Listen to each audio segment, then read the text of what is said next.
Welcome to the Legal Innovation Forum podcast series, leading at the intersection of business, innovation, and law. I'm Lucy Saddleton, Managing Editor at the Legal Innovation Forum.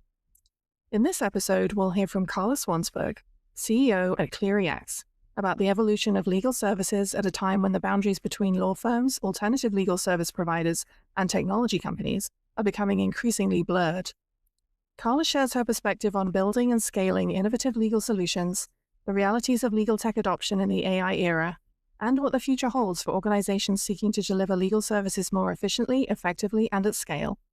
Welcome to the Legal Innovation Forum podcast. I'm Andrew Bowyer, CEO of ADB Insights and the founder of the Legal Innovation Forum, which sits under that company. Today, I'm delighted to be sitting down with Carla Swansburg, CEO of ClearyX, an independent business, alternative legal service provider to be specific, owned by the global law firm Cleary Gottlieb. With over 30 years in the legal services business, Carla has vast experience in a variety of roles spanning private practice, in-house, and law firm leadership positions, as well as leadership in alternative legal services business. And ClearyX is focused on building new legal services models and experimenting with new ways to work. Carla is dedicated to building and scaling new ways of delivering legal services, including commercial and transactional work, as well as legal operations solutions. Thank you for joining us, Carla. Thank you for having me. Yes, delighted to have you here. We've known you for many, many years, but maybe we'll get into that another time. So tell us first a little bit about your personal story and how you ended up as the CEO of ClearyX. Sure. Well, I was, whether it's fortunate or unfortunate, to start practicing law quite a long time ago.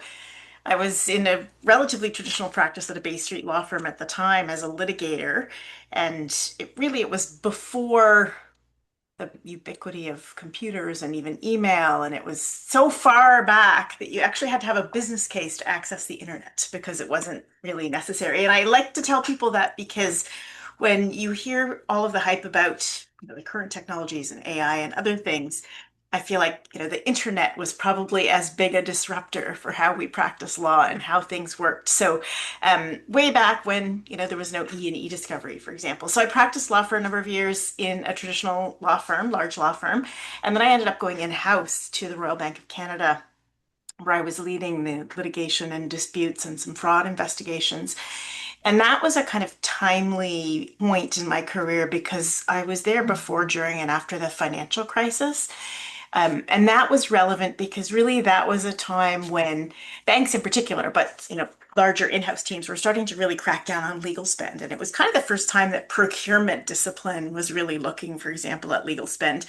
And you saw the rise of the ACC value challenge and the kind of whole discipline around pricing and outside counsel management. And that really informed my interest, I think, in efficiency in legal practice. We were starting to implement things like document management systems and legal hold systems at the bank. So I was there for a number of years, and then I actually ended up going back to a law firm, but in a role that ended up spanning professional development, legal technology implementation, practice support, library, process management, project management, all of the things that kind of were in those buckets. And I spent quite a few years doing that, and then ended up going to run Epic's Canadian business and kind of scale the e-discovery business in Canada, which was a really terrific experience because, of course, as a traditional person, growing up in a traditional law practice, running a business is something you don't get to do that often. And especially starting at the ground floor with the Canadian business and growing that, but having the kind of global business behind you so that there was lots of support and infrastructure there. And then the reason I'm at ClearyX is I got a call from a recruiter with this fascinating opportunity that I was honestly able to say, if I could design the perfect job that wove together all the things I was interested in and all the things I'd experienced over the years, this would really be it. But at the time, they wanted someone in New York or London. I had just moved home to Nova Scotia. So, kind of fast forward through all of that. And they ended up deciding that I could take the job and do it remotely. So I live in rural Nova Scotia, have built the team entirely remote. And now I'm 5 years in, and we're 40 people, and we are in Canada, the US, Spain, England, and Ireland now.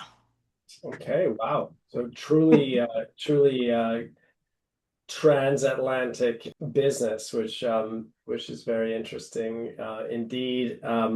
Probably in terms of regulatory laws and employment and just cultural differences as well, working between the two, or not multiple sides of the pond.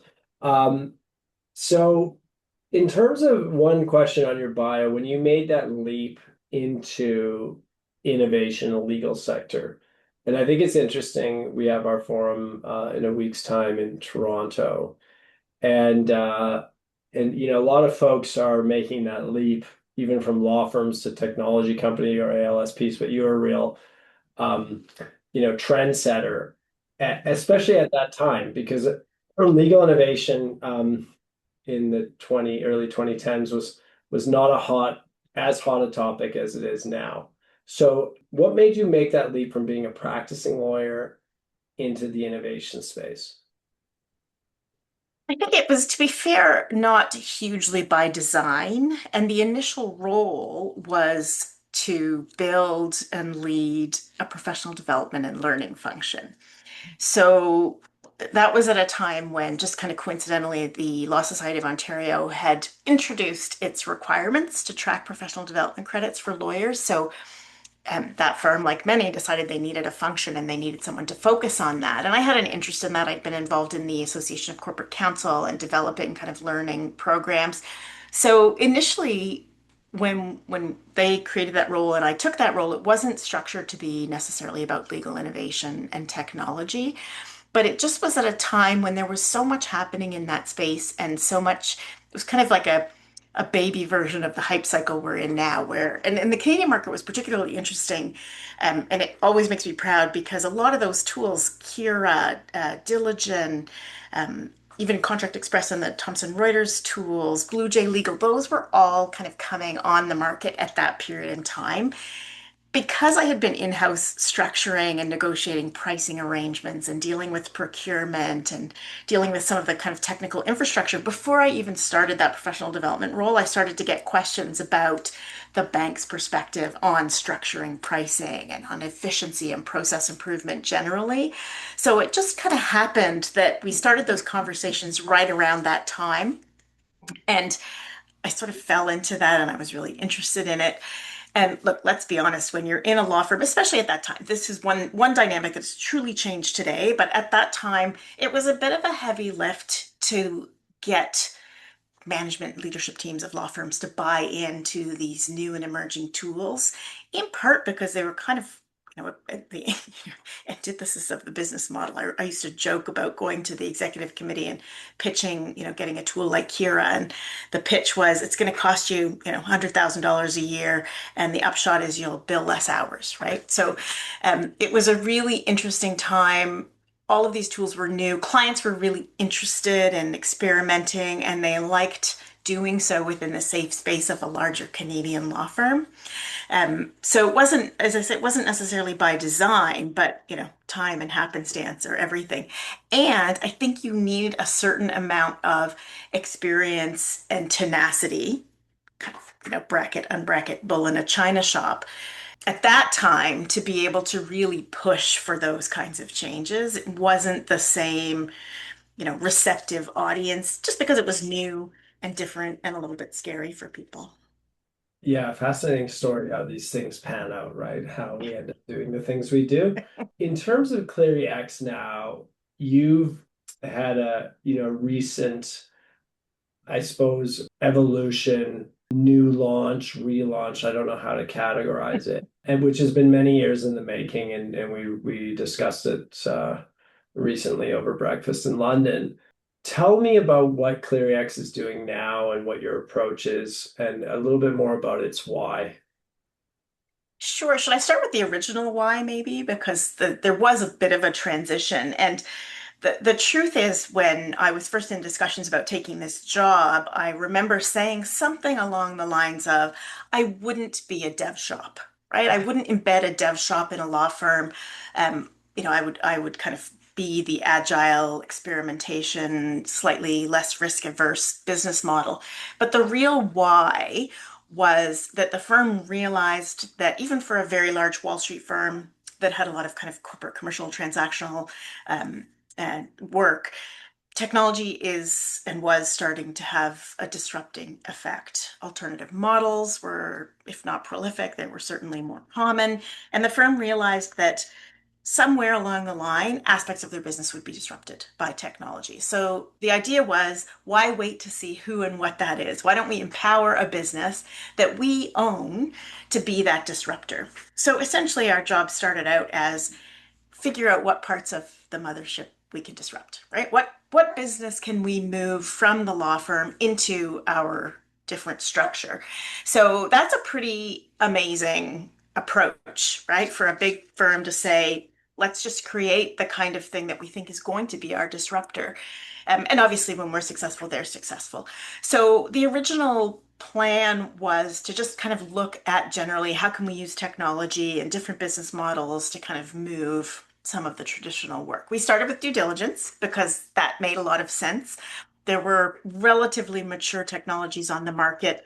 And I saw it as a little bit like the e-discovery business, where there was a lot that could be cannibalized and moved, and a lot of technological capabilities that would creep up the value chain in that kind of corporate commercial work. So we started building a team around that services side. And that team has grown now to be about, I think, 15 people. Their global domination is the plan. I mentioned multiple jurisdictions, all legally trained, and they have become experts at conducting due diligence, transactional due diligence, and related work streams and other things you'd expect that are ancillary to that, like reviewing NDAs and certain, fund formation related and investment related work. So we continued to do that, but at the same time, we were doing what I call legal operations solutions, which is just solving problems for in-house teams, which is, what our team absolutely loves to do, is to kind of listen to clients talk about, their challenges. We call them therapy sessions. Not necessarily this, but listen to what the clients are finding challenging, and just think about whether there's a way we could support them and help solve those problems, using technology and alternative resources and different kinds of staffing. So we started building solutions for things like contract management and regulatory tracking, but we were using third-party tools, and we just couldn't get them to do what we wanted to do. We just found they were kind of falling short in our ability to manipulate those tools to get the outcomes that we wanted. And meanwhile, we've been spending all this time talking to clients about the problems that they'd like to have solved. So probably 2.5 or more years ago now, talk about eating your words. We went back to the firm and said, okay, I know we said we weren't going to be a dev shop, but listen, things have changed. LLMs, right? So generative AI came out about the time we were kind of thinking about all of this. So that made the ubiquity of those models made it easier to build technology, more accessible. So we started building some prototypes for things that we had consistently thematically heard clients saying they'd like to have solved for them and that weren't being solved. So we just kind of decided we'd start building software, and we built some prototypes. It looked good, it worked. Clients were excited about the prospects. So we kind of went full on, built a development team, and then, as you mentioned, just a couple of months ago, launched our CX Plus software platform. So now we're a services and software provider. But that software was informed by really decades, if you think beyond, previous to the ClearyX experience. A lot of us have been having these conversations with clients around what they wish technology would solve for them. So we went down that road, and now here we are on the market. In terms of that process of building your own software instead of working with providers to fit it to your needs, what's been the biggest surprise in that experience for you over the past few years? to be careful about how I coach this, but one of the big surprises has been that most in-house teams do not have significant resources for legal technology. And by resources, I mean both the people resources and the funds. So we were working with some pretty large, well-known brand, household brand name clients who couldn't get the budget for a contract lifecycle management tool, for example, or who, had looked at and tested and trialed multiple pieces of software but didn't yet have anything. Clients that have said they have the same pressures that we all have to show that we're leveraging emerging capabilities of AI tools. So I think that was a bit of a surprise to us, but it represented an opportunity as well. So it gave us an opportunity to work with those clients to say, well, let's talk about that. And if you could, find if there was something that was accessible to you, what problems would it focus on primarily? And it was kind of this remarkable consistency around something as simple as, I just want to know what's in my contracts, right? It's like the last mile of contracting post execution where legal teams don't necessarily own them, don't necessarily own the repositories, but are responsible for assessing what they negotiated the last time or what the kind of market terms have been across their contracts. So really, it was that lack of resources and the constraints that these teams had and still have. From your perspective too, just going back to the overall why and the whole rationale, how how do you, because you're competing in two different markets, you're competing with other software providers, and then you're competing with other ALSPs, and the setup you have it with Cleary, the mainframe firm is quite unique. So what are the advantages you think of that sort of structure for you to innovate in a fairly innovative market and fluid market right now?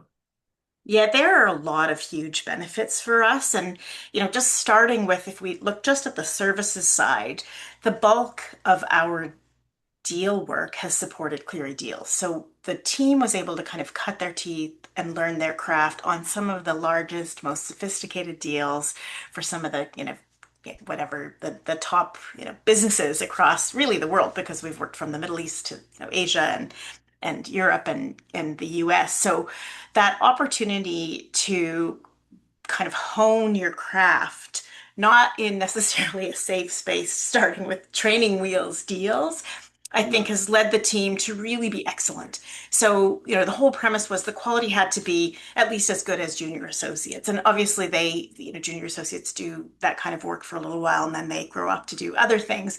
But this is a team that has sort of core expertise and experience. So, being able to build that team with access to those kinds of deals is obviously kind of right out of the gate a differentiator for their skills and abilities and knowledge and kind of what they've seen and experienced in the market.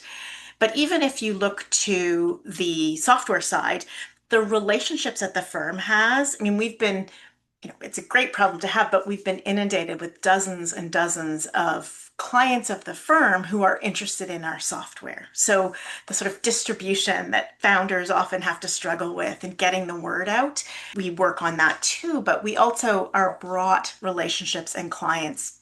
Rarely a day goes by than one or two introductions are not made to us. So that is really quite a luxury to have that kind of brought to you instead of having to work so hard as most startups do. And these are sort of quality established clients. So that has been a phenomenal experience. And similarly, when we're building out a work stream, whether it's the services or on the software side, so if we're building a contract insights platform for something related to real estate or private equity, our team can embed with, again, leading practitioners of those areas of practice and work with not just the lawyers, but with clients in that space to truly understand what would be meaningful for them and what would give them value right away. And we have so much access to that expertise and experience that again, I think is a huge differentiator. And we've been able to build the software and grow the services as well, but build the software, speaking daily, weekly with dozens of potential users and clients who've helped shape, the use cases. And we didn't have to make a lot of assumptions about what clients like this might be most interested in because we were able to have those conversations with them. So I think all of that and just not needing to worry. I mean, we've been, generating revenue since pretty early on with just the services side, but not having to worry about bootstrapping or taking on an investor in the very early days while doing all of that was really huge. Yeah. An interesting point you raise in that section is obviously you've got the ignition key with the mainframe Cleary firm that lets you work with some of the world's top companies and deals you're working on are deals that end up on my alma mater, the FT front page, right? That's right. Exactly. And so how do you balance that, right? Because you've obviously got to deliver and you're delivering and the firm is delivering and has delivered a very high value service for decades. Um, how do you fit into that to make sure you're meeting the bar? And then secondly, how do you ensure that that's adding value to the folks who are already working with these clients and they're letting you in the perennial or proverbial door, as it were, to work alongside them. How do you balance that, and how do you succeed at that?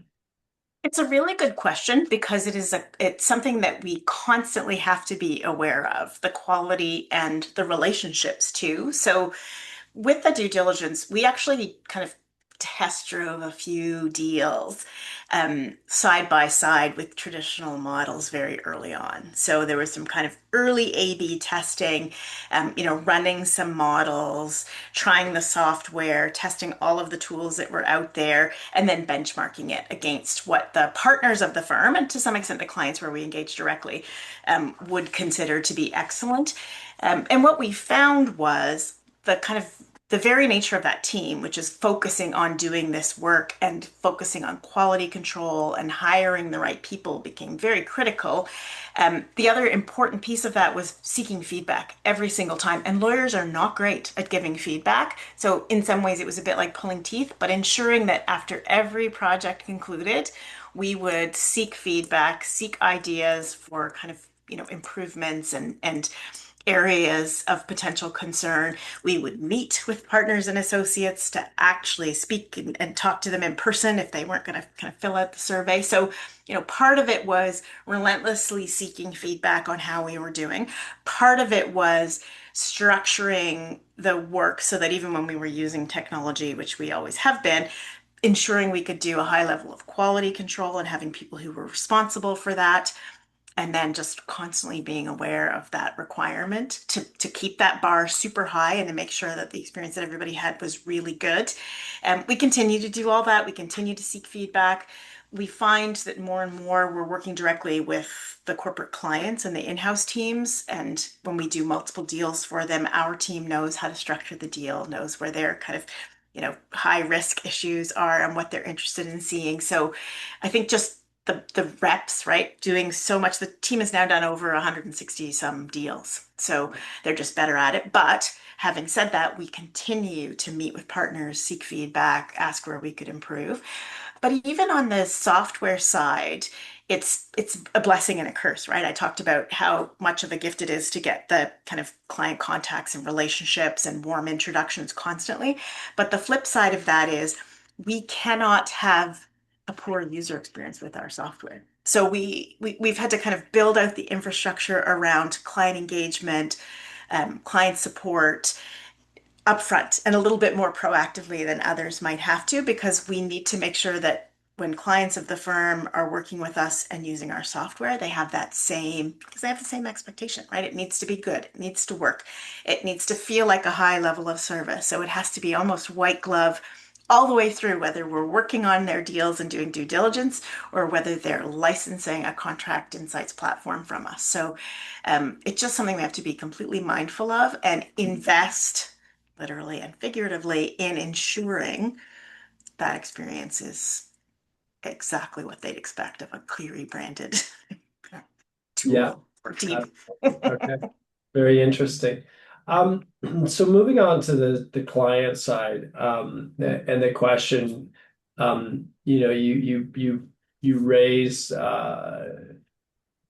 contract review and contract intelligence as a key area of focus.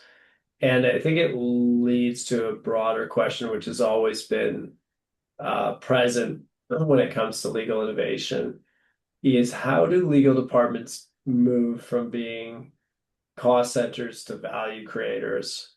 We would argue at the forum now that the opportunity for in-house leaders to really be at the top table in terms of helping companies navigate a cascading set of risks that they must in the era that we're living in right now. And I think this decade's been particularly interesting. There's seems new leitmotif every year of a new unplanned for risk that companies need to navigate in order to survive and to thrive. So the role of lawyers and in-house lawyers specifically in helping guide companies is paramount right now.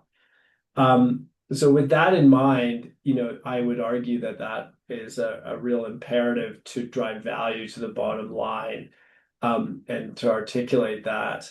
But how does that look on the ground in terms of some examples of where you're saying legal departments really add value and make that jump from cost center to value creator and be recognized as such? And how are you helping them do that?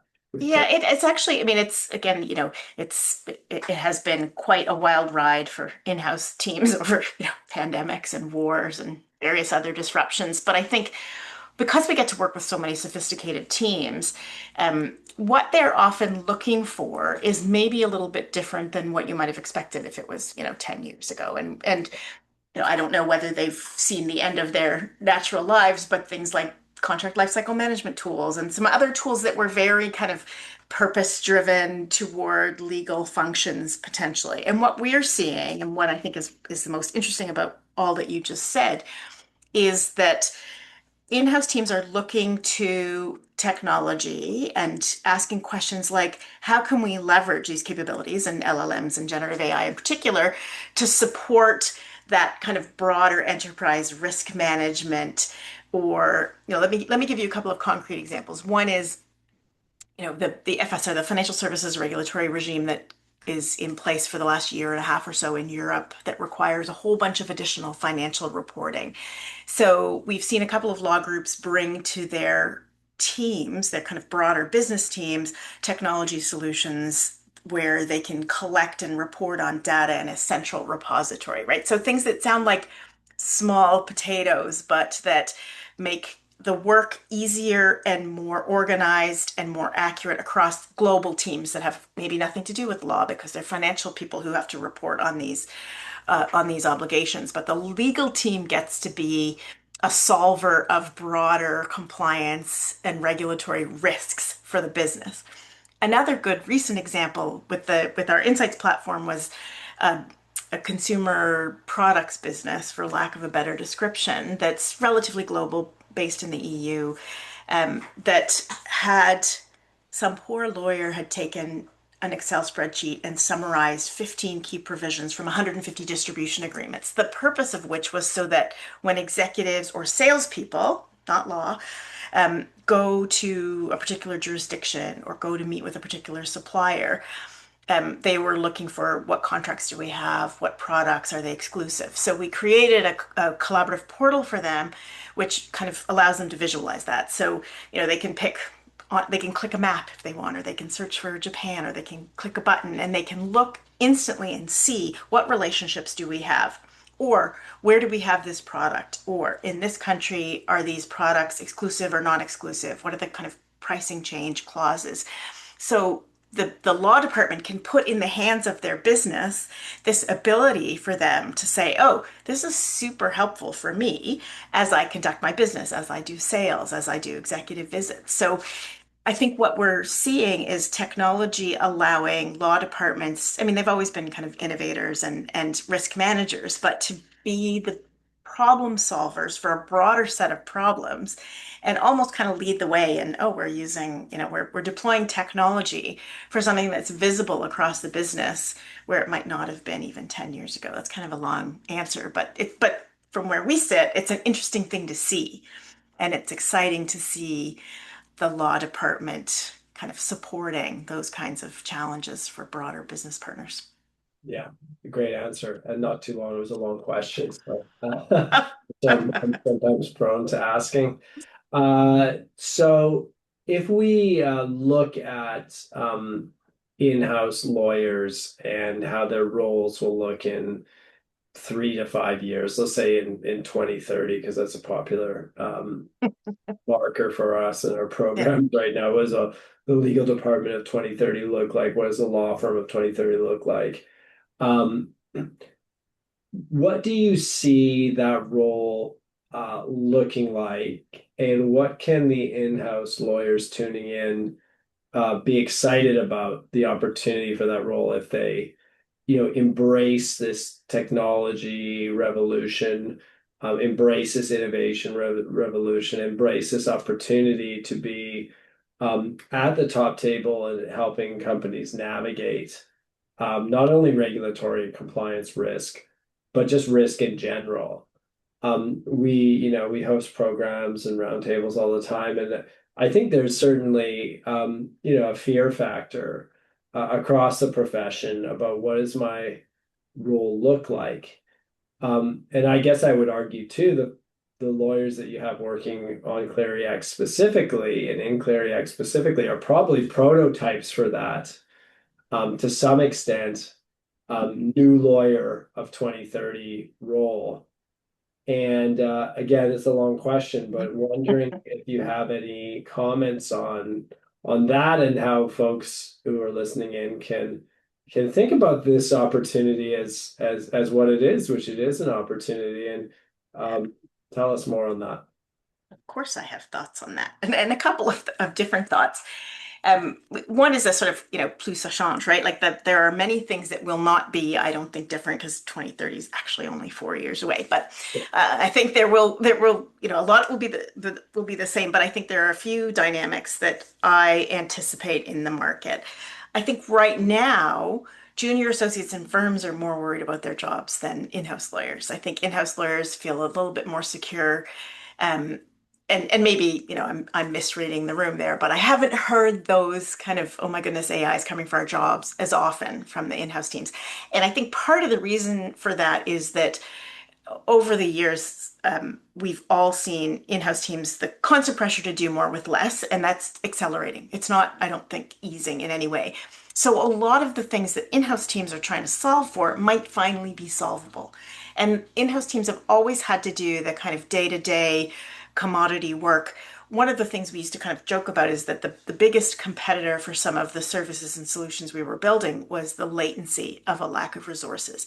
So yes, you could sell someone a piece of software or a tool or a service that would accelerate the work and make it better, but they didn't have the resources to do that. So the default was often just, let's just keep doing this by rote or kind of grinding out the work or tracking NDAs in a Excel spreadsheet, whatever it was. So I think that the great opportunity for in-house teams is that the ubiquity and frankly, reducing costs generally in the market of AI tools will give them more opportunities to solve for some of the stuff that they truly didn't go to law school for, as it will in law firms. But the other interesting dynamic that I think we're going to start to see is that a lot of the work of the middle of the market. So whether that's ALSPs like us or whether that's sort of mid-tier law firms, that's the work that I think in-house teams will increasingly be able to repatriate with solid technology because it will be easier and affordable for them to kind of take back a bunch of that work because the technology is just getting so much better. I think on the law firm side, a year or so ago, I would have said that big law firms won't need the same pyramid structure because how could they possibly need, 60, 70 first year lawyers? But I actually think what's happening is that law firms, the bigger law firms that have the ability to do so, are seeing this as an opportunity to do the same, which is repatriate work that wouldn't have been profitable for them to do for clients. It wouldn't have made sense for a big firm to do this work because of the price sensitivity, but maybe they can now. So maybe the smart ones are going to try and recapture more of the work and expand the relationships that they have. So I'd worry more about the kind of middle of that market. But I certainly think that in-house teams are taking this opportunity to say, we can do away with having to hire a bunch of firms to do some of what they traditionally did if we can get the technology in-house to kind of repatriate that and manage it ourselves, if that makes Right. sense. That makes a lot of sense. That makes a lot of sense. Um, and do you see that role becoming, I like how you said a few minutes back, and this is again, a perennial term, as you didn't go to law school to do Yeah. this, to make a spreadsheet managing NDAs, for example. Um, will the work become more interesting? I think it will because I think and I use my own, experience as a litigator where discovery was bankers boxes and sticky notes. There was a significant amount of work that nobody wanted to do and that I don't think was a good education. I don't think it was value add, but it had to be done because there just wasn't another or better way. And I think all we're seeing, and maybe it's a bit accelerated now in the current environment we're in with capabilities of technology, but more and more of that is going to get taken over by technology. We've even seen in the kind of 4+ years how much better technology is at doing something like due diligence or reviewing NDAs, and how much further up the value chain you can get. So yeah, I think a lot more of the stuff nobody went to law school is going to get consumed or taken over by technology. You're still going to need people who understand what good looks like and what to ask the machines to do. So, which is why I always say, there's always going to be a need for lawyers. I was a student pilot for a little while in Toronto, and I think about that often because I was in tiny little mechanically driven planes and airplanes are a good example where technology is used to train pilots, technology is used for autopilot, but I still want someone sitting in the airplane when I'm on the airplane, and you kind of want someone who understands the system and how it works to instruct and manage the machines.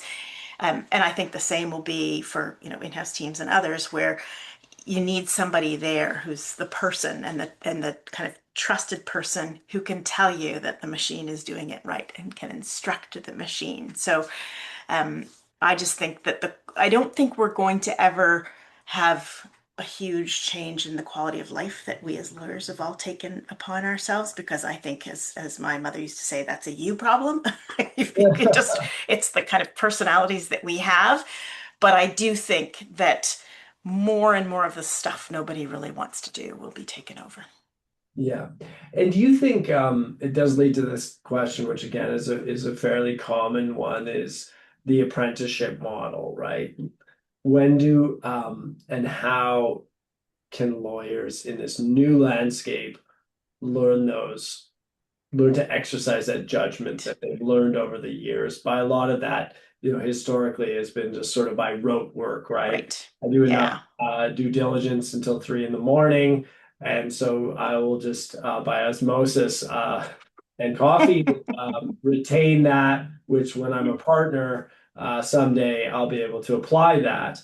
How does working in this environment, bridge that judgment gap moving forward? Because that, like you said, is that real value add. It's interesting you use the example of being a pilot. I mean, lawyers are really useful for when you're going through stormy weather, right? And they're the people who Sure. pick up the phone and say, this and this and this is where you need to chart the course and go, and I'll help you go in that direction. And people do need that.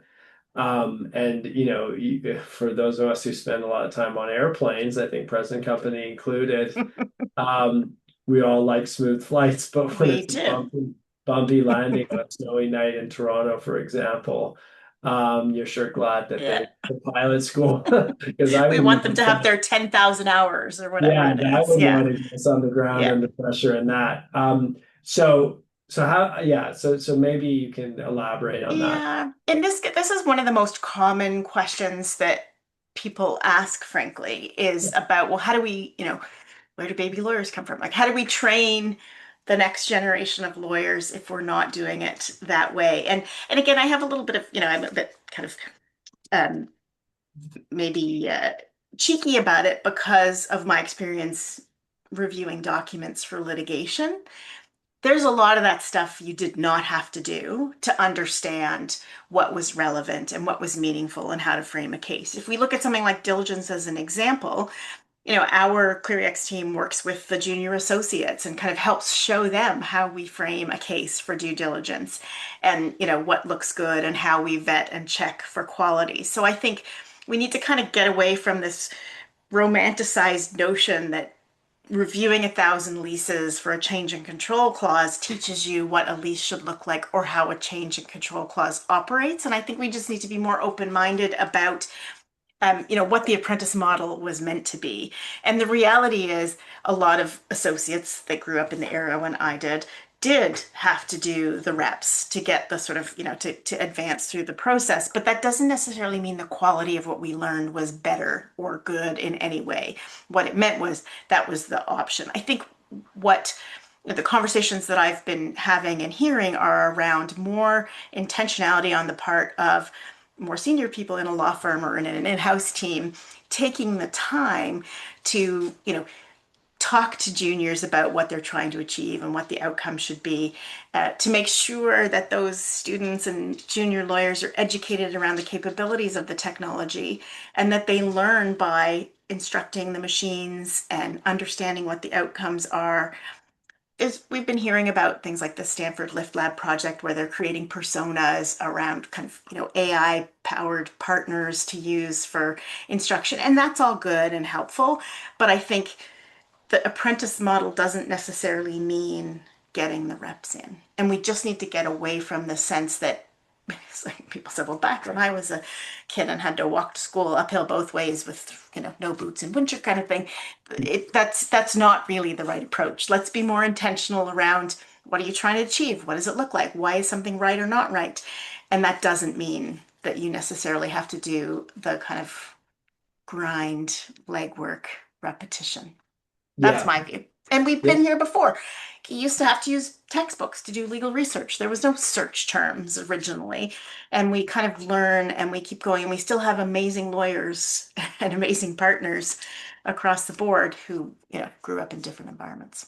Yeah, absolutely. And it's always evolved anyway, right? I Yeah, mean, and the other thing is, the smart lawyers, when someone says, well, how, if we do this, if ClearyX takes this work off of the plates of the junior associates, how will they learn? And another right answer is, if ClearyX doesn't do it, someone else will anyway, and we won't be as close to the work.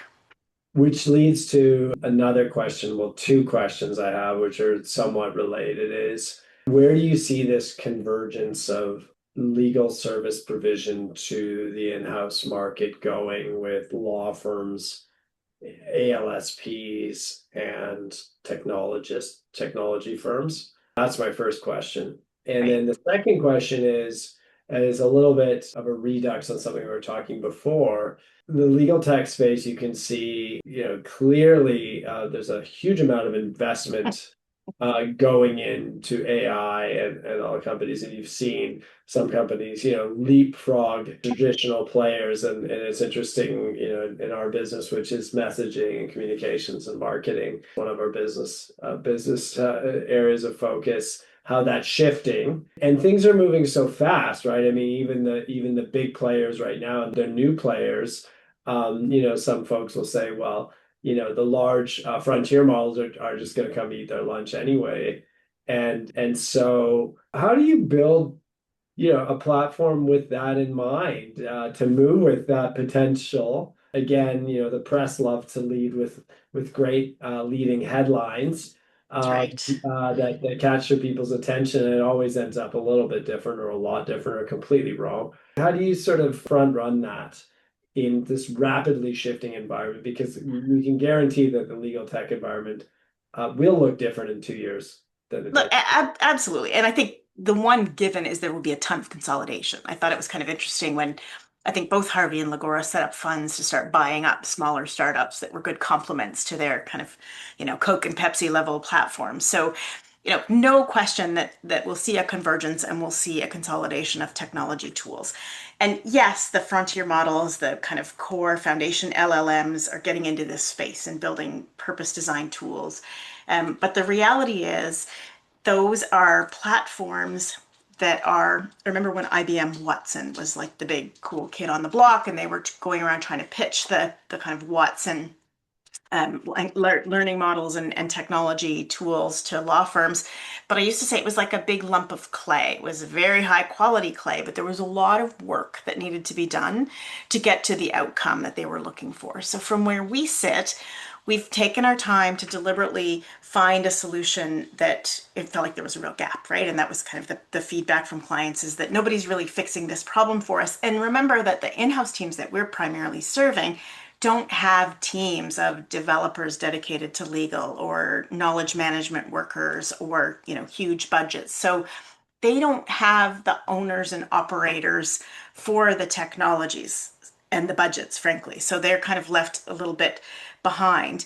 The frontier models, they don't necessarily offer the same customization and immediate value, right? They don't offer the kind of instant plug in and get something useful and insightful out of your technology. So there's kind of a lot of space between those two things. I think, if you can just look at the law firm model, when ALSPs were first a thing years ago, and companies like Epic were founded and there were more alternative models, we still have very large law firms. We still have sole practitioners. We're seeing the emergence of what some are calling the sort of, AI first law firm. So we're seeing new models of law firms emerge. So I think the market will always be dynamic, and to the victor go the spoils, but the victor will change over time. And we see ourselves as we feel like we need to think about it like a Venn diagram, where you think about all of the different ways that legal services can be delivered, and can we solve for most of those? Can we bring in, we're not a law firm, but can we bring in the experience and expertise of a big law firm? Can we create something that feels like a point solution for legal? Can we provide a sort of open access platform that can be really interoperable? Can we provide lower cost resources so that we can do the sort of traditional ALSP, almost like an offshore model for some of the work? And I think as long as people are keeping their eye on the ball of what do clients need to solve their problems and how can we provide that and remain flexible, I think there will be space for lots of players. I think it's almost unfortunate how much money is being thrown at just a very few very few large solutions. Because I think we see a ton of great point solutions that are better at solving a particular problem than a general platform will ever be, and it gets a little bit lost in the shuffle. And we have this advantages that we talked about, being able to kind of get our tools and our ideas in the hands of clients. But I think, unfortunately, there'll be lots of good ideas that either get swallowed up or don't get to see the light of day because of all that noise. So again, kind of a long and winding answer, but I think there's always going to be that dynamic of convergence. I think there's always going to be a few key players. Look at, the what do people call it? The WEX, the sort of Westlaw and LexisNexis dynamic. Those two have led the market for decades in providing legal research, but there were lots of other tools that kind of came in to complement that kind of work. So I see there's tons of opportunity. I think there's going to be tons of movement in the market. I think the competition will mean that if you build a really good solution that's best in class for the problems it's solving, there'll always be space for it. Great answer. Final question. If you're an in-house leader or a law firm leader, and I guess it's two questions, and you're making your to-do list for next week, and doing something about innovation is at the top of that to-do list. And let's assume you haven't tackled that topic in too much depth to date.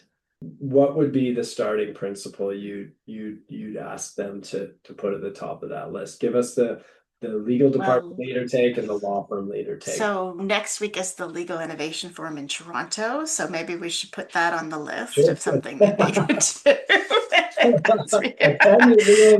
That's right. Why to Toronto? Next week, go to Toronto. But in all seriousness, apart from that, and again being cheeky, but listen and learn. I think one of the things that that serves anybody well, whether you're in a law firm or you're in an in-house team, is finding sources of information to find out what the opportunities are, what's out there, kind of see what the experts are saying about the tools and the capabilities, and really kind of pay attention to that as much as you can. But I think the other things are just start kicking tires. Think about the things that you think AI would best solve and find some ways to kind of test drive those solutions.